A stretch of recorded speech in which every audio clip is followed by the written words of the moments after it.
법원을 찾은 노신사와 한 직원이 이런 대화를 나누고 있습니다. 형님, 이제 제발 그만하세요. 아니야, 억울해서 못 그만두겠어. 차라리 다른 일을 찾아보세요. 무슨 소리야, 이게 내 일인데. 이렇게 말하는 노신사는 사업을 하다가 망한 사람입니다. 분명히 자기가 사기 피해자인데 오히려 가해자가 되어서 감옥에 갔다 왔다고 합니다. 이런저런 재판을 하느라 10년의 세월이 흘렀습니다. 재판이 끝나도 끝이 난 게 아니었습니다. 재심을 청구한 것입니다. 두툼한 서류 봉투를 들고 법원을 왔다 갔다 하는 일이 그의 직업이 된 것입니다. 그러자 고향 후배가 보다 못해서 이제 그만두라, 이렇게 하소연을 하는 것입니다. 여러분, 우리가 나쁜 사기꾼에게 당해서 법원에 가서 고발했다고 상상해 보십시오. 우리의 억울함을 풀어줄 사람은 이제 판사밖에 없습니다. 그런데 노련한 변호사와 판사가 한 통속이 되어서 그만 그 사기꾼을 무죄라고 판결을 내렸다면 얼마나 황당하고 가슴 답답하겠습니까? 세상에서 우리가 흔히 당할 수 있는 일입니다. 세상의 법, 세상 판사가 해답이 아닐 수 있다는 말입니다. 그렇다고 여러분 실망할 필요는 없습니다. 왜냐하면 우리에게는 의로운 재판장이 계시기 때문입니다. 누굴까요? 온 우주 만물을 통치하시는 우리 하나님이십니다. 우리 하나님이 의로운 재판장이십니다. 자, 같이 한번 따라서 해보십시다. 하나님은 의로운 재판장이십니다. 오늘 나눌 말씀의 주제입니다. 특히 오늘 우리가 읽은 시편 75편이 바로 의로운 재판장이신 하나님에 대한 감사의 노래라고 할 수 있습니다. 지난주 일에 우리가 함께 읽었던 시편 74편은 하나님이여 어찌하여 라는 탄식으로 시작을 합니다. 그리고 잊지 마소서라는 아픈 외침이 있습니다. 그런데 오늘 읽은 시편 75편은 하나님이여 우리가 주께 감사하고 감사함은이라고 시작을 합니다. 특히 2절에 보면 주의 말씀이 내가 정한 기약이 이르면 내가 바르게 심판하리니 라는 말씀이 나옵니다. 마치 74편에서 언제입니까? 라고 부르짖는 것에 대한 대답하는 것처럼 보입니다. 그래서 주석가들은 시편 74편과 이 75편을 짝을 이루는 시편이다 라고 설명을 합니다. 오늘 우리가 읽은 시편 75편의 표제는 아삽의 시 인도자를 따라 알-다스헷에 맞춘 노래라고 되어 있습니다. 알-다스헷이라는 말은 멸하지 마소서, 파괴하지 마소서라는 뜻을 가지고 있지만 실제로 이 시가 어떤 곡조인지 그 리듬이 어떤 것인지는 분명하게 알려지지 않습니다. 주석가들은 이 시를 반드시 있는 그대로 바꾸지 말고 노래하라 라는 뜻이거나 아니면 하나님은 우리를 절대로 멸하지 않는다는 믿음을 가지고 부르라 라는 것이라고 추측을 합니다. 하나님에 대한 신뢰, 확신으로 부르는 노래라고 할 수 있다는 것입니다. 제가 보기에는 이 시편을 이끌어가는 핵심은 오만한 자들에 대한 이 시인의 마음입니다. 오만한 자들을 어떤 마음으로 보고 있냐라고 하는 것입니다. 자, 4절을 한번 찾아서 같이 읽어보겠습니다. 시작. 내가 오만한 자들에게 오만하게 행하지 말라 하며 악인에게 뿔을 들지 말라 하였노니, 이 시인은 오만한 자들에게 오만하게 하지 말라, 악인들에게는 너희 뿔을 들지 말라 라고 외칩니다. 오만한 자, 라홀레림이란 스스로 힘을 믿고 자랑하고 하나님처럼 마음이 높아져 있는 사람들을 의미합니다. 여기서 오만한 자, 누구를 가리키겠습니까? 한마디로 세상의 교만한 통치자들을 가리킵니다. 시편 74편과 연결해 본다면 오만한 자들, 저 바벨론의 군대일 것입니다.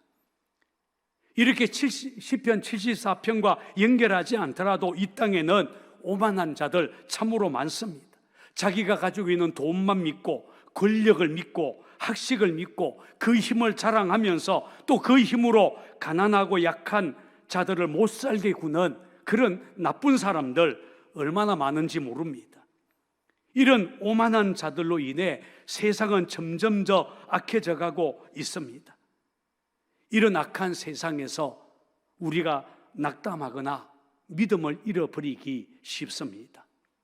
그런데 놀라운 것은 이 시편 75편의 시인은 이런 오만한 자들, 세상의 악한 자들로 인해서 마음이 상하기보다는 오히려 하나님 바라보면서 그들을 향해 오만하지 말라, 불을 높이 들지 말라 이렇게 선포합니다. 그리고는 오히려 하나님을 향해 감사의 노래를 부르기 시작합니다. 자, 본문 1절을 같이 읽어보겠습니다. 시작. 하나님이여, 우리가 주께 감사하고 감사함은 주의 이름이 가까움이라. 사람들이 주의 기이한 일들을 전파하나이다. 여기 보면 이 시인은 하나님이여, 우리가 주께 감사하고 감사함은 이라는 말로 이 노래를 시작합니다. 감사하고 감사하다. 호디누, 호디누. 이 감사를 두 번이나 반복하고 있습니다. 주석가들은 이렇게 호디누, 호디누 이렇게 반복되는 것은 넘치는 감사를 표현하는 것이다 라고 주석을 합니다. 자, 그렇다면 여러분, 이 시인이 이렇게 넘치는 감사를 하게 되는 이유, 그 근거가 무엇이겠습니까? 오늘 우리가 이 시편을 읽어보면 그 이유를 찾아볼 수가 있습니다. 그 첫째는 바로 주의 이름이 가까움이라 라고 했습니다. 이것도 한번 따라해 볼까요? 주의 이름이 가깝다. 여러분, 주의 이름이 가깝다라는 말은 하나님의 임재가 가까이 있다, 하나님이 가까이 계신다라는 뜻입니다. 여러분, 하나님은 지금까지 이스라엘과 늘 함께 하셨고 그들 가까이 계셨습니다. 하나님이 이스라엘을 위해서 행하신 기이한 일들을 찾아보라 이러면 성경에는 차고 넘칩니다. 이스라엘을 애굽 땅에서 구원하실 때 어떤 일을 하셨는지 생각해 보십시오. 애굽 땅에 10가지 재앙을 하나님이 내리셨고, 홍해를 갈라서 그들을 구원하셨고, 광야를 통과할 때 구름기둥 불기둥으로 함께 하셨고, 하늘에서 만나를 내려서 바위에서 물을 내어서 그들을 먹이셨습니다. 요단강 물도 멈추게 하셨고, 가나안 땅을 정복할 때 그들 편에 서서 하나님이 싸워주셨습니다. 하나님이 행하신 기이한 일, 하나님의 이름이 그들 가까이 하신 일들입니다. 그래서 모세는 하나님이 이렇게 이스라엘과 가까이 하시고 함께 하신 것이 너무 놀라워서 이런 말을 합니다. 주 우리의 하나님은 우리가 기도할 때마다 우리 가까이에 계시는 분이십니다. 이와 같은 하나님을 모신 위대한 민족이 어디에 또 있겠습니까? 그런데 문제는 현재입니다. 과거에는 주의 이름이 그렇게 그들 가까이 있었습니다. 주의 기이한 일들을 자랑했었습니다. 그런데 지금은 다릅니다. 오만한 자들이, 악한 자들이 일어나 그 불을 높이 들고 자랑하고 있고, 하나님의 백성들은 오히려 욕을 당하고 있습니다. 하나님은 멀리 계시는 것 같고 하나님이 마치 우리를 향해 그 얼굴을 가려버린 것만 같습니다. 물론 누군가는 아니야, 그래도 하나님은 여전히 살아계셔, 지금도 우리에게 구원을 베풀고 있어, 이렇게 생각할 수도 있고, 반면에 또 누군가는 아니야, 하나님은 이제 완전히 우리를 떠나셨어, 그분께서 행하신 기이한 일은 과거의 일이야, 성경에나 나오는 이야기일 뿐이야, 우리는 틀렸어, 이렇게 말할 수도 있을 것입니다. 자, 이런 상황에서 이 시편의 75편의 시인은 온갖 불의와 오만한 자들이 자기의 뿔을 들고 큰 소리 치는 그것을 보고 절망하고 좌절하기보다는 오히려 의로운 재판장이신 하나님을 바라보기 시작합니다. 그리고 하나님의 이름이 가깝다, 하나님은 여전히 우리를 위해 기이한 일들을 행하신다, 이렇게 선포하고 있습니다. 여러분, 이 시인은 주의 이름이 가깝다라고 노래했지만 우리 중에는 여전히 하나님은 멀리 계시다라고 생각하는 사람들도 많이 있어요. 하나님은 그저 저 높고 높은 하늘 꼭대기에 계시고 우리 인간들은 죄 많은 먼지가 가득한 이 세상, 이 땅에 살면서 감히 하나님은 만날 수조차 없다, 이렇게 생각한다는 말입니다. 그래서 주일 예배 때 대표 기도하는 어떤 장로님은, 물론 우리 교회 장로님 얘기는 절대로 아니에요, 이렇게 기도합니다. 높고 높은 보좌 위에서 낮고 천한 우리 인생을 굽어 살피시는 거룩하시고 존귀하신 하나님이시여. 멋있는 기도 같지만 아닙니다. 여러분, 하나님은 세상을 떠나 저 멀리 저 높은 하늘에 그저 앉아 계시는 분 아닙니다. 그렇게 기도하는 그 장로님 구약시대로 보내버려야 됩니다. 예수님은 성천하시기 전에 제자들에게 이렇게 말씀하셨어요. 내가 아버지께 구하겠으니 그가 또 다른 보혜사를 너희에게 주사 영원토록 너희와 함께 있게 하리니 그는 진리의 영이라. 그는 너희와 함께 거하심이요 너희 속에 계시겠습니다. 볼지어다 내가 세상 끝날까지 너희와 항상 함께 있으리라. 사도 바울도 이렇게 말합니다.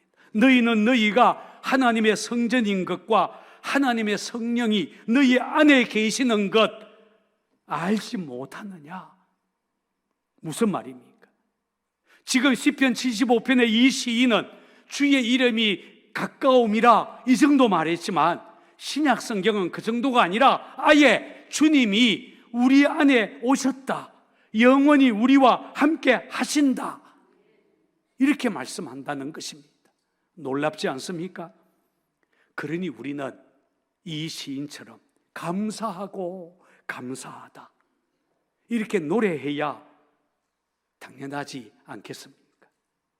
두 번째, 이 시인이 감사하고 또 감사하는 것은 하나님의 말씀이 그에게 들려졌기 때문입니다. 자, 2절 3절 말씀을 찾아서 같이 읽겠습니다. 시작. 주의 말씀이 내가 정한 기약이 이르면 내가 바르게 심판하리니 땅의 기둥은 내가 세웠거니와 땅과 그 모든 주민이 소멸되리로다 하시도다 셀라. 여기 보면 하나님께서 이 시인에게 주신 말씀이 나옵니다. 하나님이 뭐라고 말씀하셨죠? 정한 기약이 이르면 내가 바르게 심판하리라. 오만한 자들 아무리 큰 소리 쳐봐도 정한 기한이 이르면 재판장이신 하나님이 바르게 심판하신다 라고 하셨다는 것입니다. 중요한 것은 이 시인이 이 말씀을 굳게 붙잡은 것입니다. 여러분, 저는 우리 기독교 신앙의 근거는 하나님의 말씀이어야 한다고 믿습니다. 물론 표적, 기사, 이적들 우리를 하나님께로 인도하는 통로가 분명해요. 어떤 사람은 병이 낫고 난 다음에, 어떤 사람은 기적을 경험하고 난 다음에 예수 믿게 되었다고 말합니다. 그러나 그럼에도 불구하고 우리가 서야 될 믿음의 기초는 그런 것이 아니라, 종교적인 체험이 아니라 하나님의 말씀이어야 한다는 것입니다. 말씀 위에 세워져야 우리 믿음은 흔들리지 않습니다. 자, 그러면 하나님께서 이 시인에게 하신 말씀, 정한 기약이 이르면 내가 바르게 심판하리라는 말씀이 무슨 의미이겠습니까?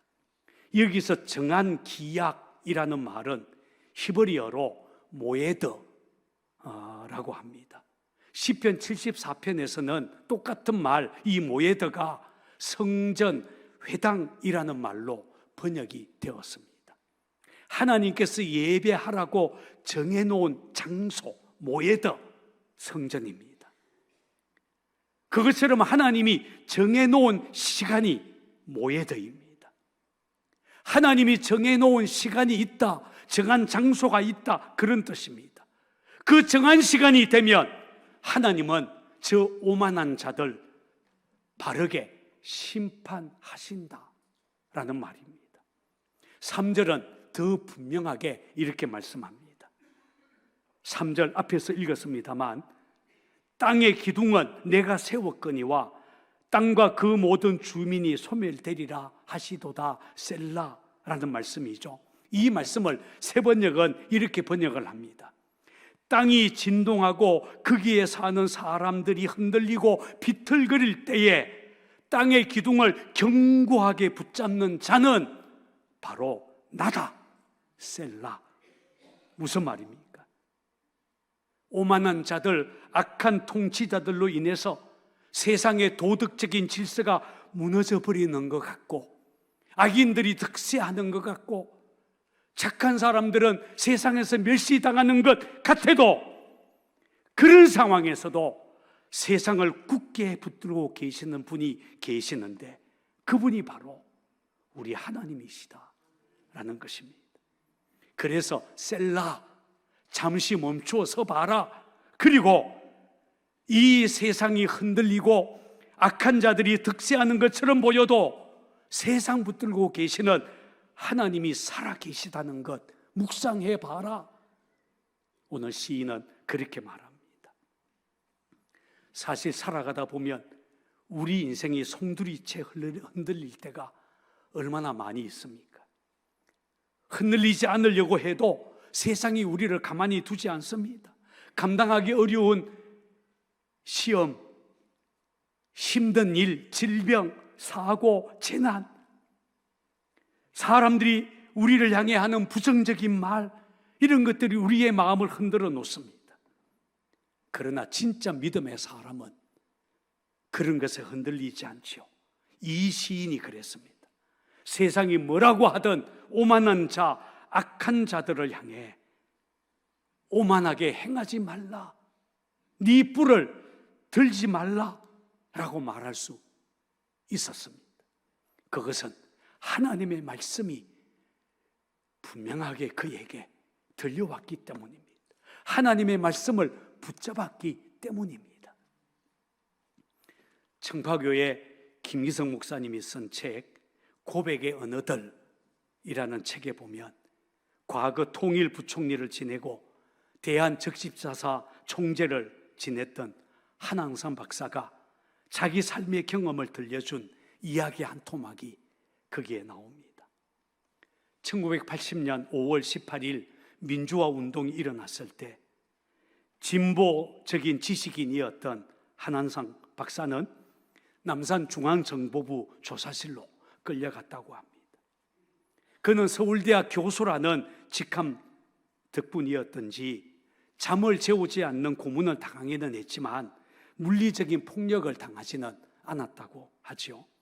그런데 다른 방, 옆방에 수감되어 있는 사람 가운데는 이름만 대면 알만한 목사님이 있었습니다. 그런데 이 목사님은 자주 끌려나가서 끔찍한 고문을 당하고 돌아오곤 했다고 합니다. 그로서는 그 모습을 지켜보는 것이 여간 힘든 일이 아니었습니다. 날이 갈수록 그 목사님의 낯빛이 점점 어두워지고 어떤 날은 교도관에게 몸을 의지한 채 발을 질질 끌면서 돌아오기도 했습니다. 마치 깊은 물속에 잠겨드는 것 같은 암울한 암담한 상황이었습니다. 그때 한한상 박사에게 신학성경 한 권이 있었는데 어느 날 문득 그에게 한 생각이 떠올랐습니다. 성경도 없이 저 목사님이 시련을 견뎌낼 수 있겠냐? 그래서 교도관에게 이 성경을 저 목사님에게 전달해 주세요, 이렇게 부탁을 했다고 합니다. 그러나 교도관은 위에 지시가 없으면 그럴 수 없다라고 대답을 했습니다. 며칠 후에 한한상 박사는 그 윗사람을 대면한 자리에서 성경책을 목사님에게 전달해도 되겠냐라고 물었는데 아무 대답이 없었다고 합니다. 좋다는 허락은 없었지만 그래도 돌아와서 교도관에게 내가 윗사람에게 얘기했다라고 하고는 성경을 건네주도록 했습니다. 그런데 그 순간에 한한상 박사의 마음에 나도 성경책 없이 이 시련의 시간을 어떻게 견뎌낼 수 있겠냐 하는 생각이 들어서 그 성경책, 신약 성경책을 복음서와 서신서로 둘로 나누어서 찢었습니다. 그리고는 아무래도 목사님에게는 복음서를 주는 것이 더 좋겠다는 생각이 들어서 복음서 쪽을 목사님에게 드리고 자신은 서신서를 가졌다고 합니다. 그런데 성경을 넘긴 그 다음 날부터 그 옆방 목사님이 머물렀던 방에서는 갑자기 찬송가 소리가 들려오기 시작했고 기도 소리가 들려오기 시작했습니다. 끌려나갈 때 자세가 당당해지고 며칠 동안 고문을 당하고 오면서도 보네퍼가 그러했듯이 마치 자기 성으로 돌아오는 성주처럼 그의 발걸음이 당당해졌다고 합니다. 한한상 박사는 이 이야기 끝에 이렇게 말했다고 하지요. 예수가 들어가니까 삽디다. 예수가 들어가니까 살아납디다. 그렇습니다. 예수가 들어오면 우리의 영 살아납니다. 하나님의 말씀이 우리에게 들려오기 시작하면 우리 영혼 살아납니다. 이 시인이 하나님의 말씀을 붙잡기 시작하자 흔들리지 않았다는 것입니다. 정한 기약이 되면 하나님이 바르게 심판하신다.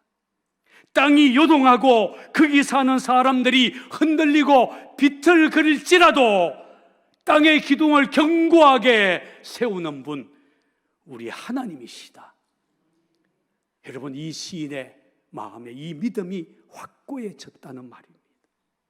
세 번째, 이 시인이 감사할 수 있었던 것, 하나님께서 이를 낮추시고 저를 높이시는 분이시다 라고 믿었기 때문입니다. 자, 6절 7절 찾아서 같이 읽겠습니다. 시작. 무릇 높이는 일이 동쪽에서나 서쪽에서 말지 아니하며 남쪽에서도 말미암지 아니하고 오직 재판장이신 하나님이 이를 낮추시고 저를 높이시리라. 보세요. 여기 보면 높이는 일은 동쪽, 서쪽, 남쪽으로 말미암지 않는다라고 말합니다. 동쪽, 서쪽, 남쪽은 이 세상의 모든 것을 포괄하는 표현입니다. 그런데 흥미있는 것은 북쪽이 빠져 있어요. 왜 북쪽은 빠졌을까요? 주석가들은 이렇게 설명합니다. 그것은 스스로 높이고 이스라엘을 낮추려고 했던 아수르가 이스라엘 북쪽에 위치해 있기 때문일 것이다.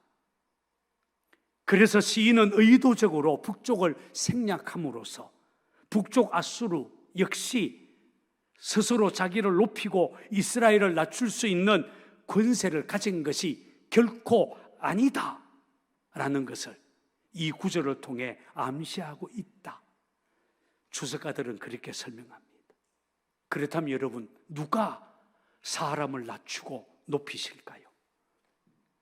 사람을 낮추기도 하고 높이시는 분이 누구이겠습니까? 우리 하나님이십니다.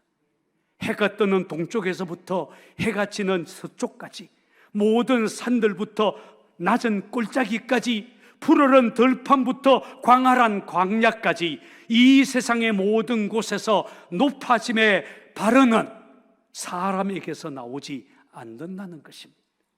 오직 재판장이신 하나님으로부터 나오는 것입니다. 그래서 시인은 7절 첫머리에서 오직이라는 부사를 사용합니다. 인간이 낮아지고 높아지는 것 오직 하나님이 하신다, 이렇게 선언합니다. 저는 이 시인의 고백이 참 좋습니다. 지금 세상은 오만한 자들, 악한 자들이 큰 소리 치는 세상처럼 보입니다. 그러나 알아야 됩니다. 낮추시고 사람을 낮추시고 높이시는 분은 따로 있습니다. 땅의 기둥을, 이 세상의 질서를 붙들고 계시는 분은 따로 있습니다. 우리 하나님이십니다. 사무엘상 2장을 보면 사무엘의 어머니 한나가 이 시인과 똑같은 고백을 하지요. 자녀를 낳지 못해서 그의 적수인 버닌나에게 괴롭힘을 당하고 업신여김을 당했지만 하나님의 은혜로 잉태해서 사무엘을 낳게 되었을 때 한나는 이런 노래를 부릅니다. 내 뿔이 여호와로 말미암아 높아졌으며 내 입이 내 원수를 향하여 크게 열렸으니 이는 내가 주의 구원으로 말미암아 기뻐함이니이다.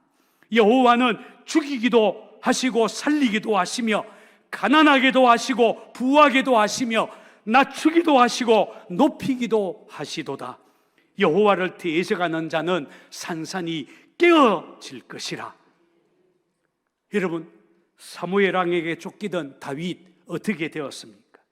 하나님이 그를 높이자 사울 왕은 죽었고 다윗이 이스라엘 왕이 되었습니다. 누명을 쓰고 감옥에 간 요셉 어떻게 되었습니까? 하나님이 높이자 그가 하루아침에 애굽의 총리가 되었습니다. 이들만이 아닙니다. 지금도 하나님은 사람을 낮추기도 하고 높이기도 하십니다. 그러나 끝까지 이 경고를 무시하고 듣지 않는 오만한 악인들은 하나님이 어떻게 하시겠습니까? 8절은 이렇게 말합니다. 여호와의 손에 잔이 있어, 진노의 잔을 말해요. 술 거품이 일어나는도다. 속에 섞은 것이 가득한 그 잔을 하나님이 쏟아내시나니 실로 그 찌꺼기까지도 땅의 모든 악인이 기울여 마시리로다. 10절에서도 이렇게 말합니다. 또 악인들의 뿔을 다 베고 의인의 뿔은 높이 들리로다. 하나님이 그렇게 하실 것이다 라고 말합니다. 여러분, 요즘 우리가 사는 이 세상은 참으로 악합니다. 나쁜 마음을 품고 죄를 저지르고 틈만 있으면 약한 자들을 괴롭히는 사람들 얼마나 많은지 모릅니다. 하나님 없는 사상이 세상을 어지럽히고 있습니다. 그러나 여러분, 세상이 이렇게 악하다는 것, 우리를 위협하는 진짜 문제 아닙니다. 사실 세상은 예나 지금이나 늘 그렇게 악한 세상이었습니다. 진짜 문제가 무엇이겠습니까? 그것은 세상보다 더 크신 주님께서, 하나님이 지금 내 안에 계시는데, 나와 함께 계시는데 이게 안 믿어지는 것입니다.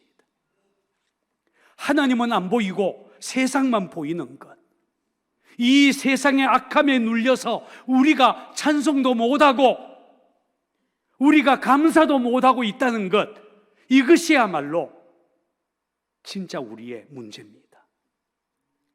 여러분, 왜 우리가 하나님께 감사와 찬양을 올려야 하겠습니까? 주의 이름이 가깝기 때문입니다. 정한 기약이 이르면 하나님이 의로운 심판하실 것이기 때문입니다. 무엇보다도 재판장이신 하나님이 이를 낮추고 저를 높이시는 분이십니다. 그래서 우리는 오늘 시편 75편의 시인처럼 하나님이 우리 안에 오셨다. 하나님 지금 살아계신다. 나와 함께 계신다.